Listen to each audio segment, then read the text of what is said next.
프리드리히 니체는 독일의 철학자로 그의 사상은 철학, 문학, 예술 등 다양한 분야에 큰 영향을 미쳤습니다.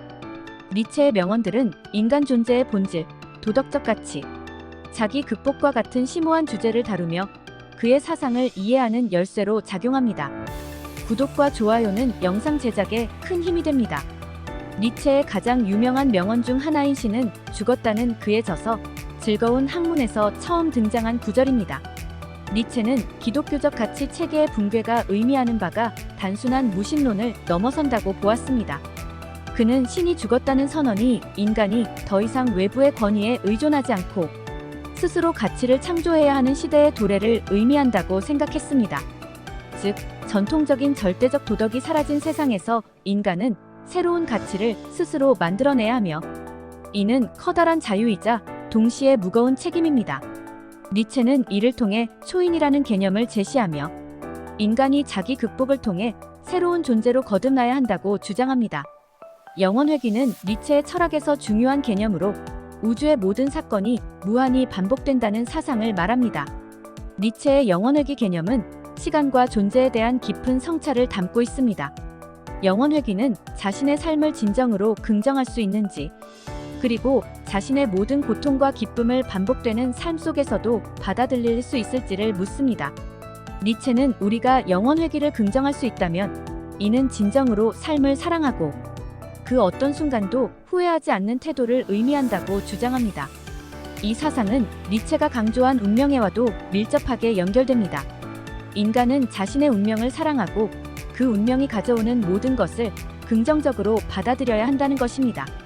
니체의 또 다른 중요한 개념인 초인은 그의 저서 차라투스트라는 이렇게 말했다에서 자세히 다루어집니다.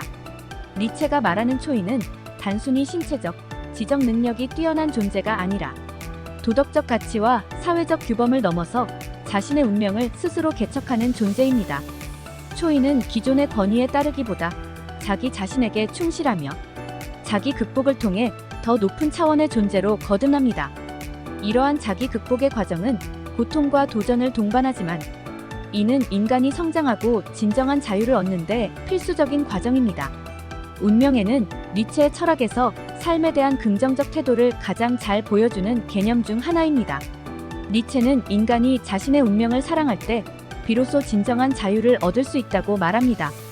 우리는 종종 삶의 불행을 피하려 하거나 과거의 실수를 후회하며 살아가지만 니체는 그러한 태도가 우리를 속박한다고 봅니다.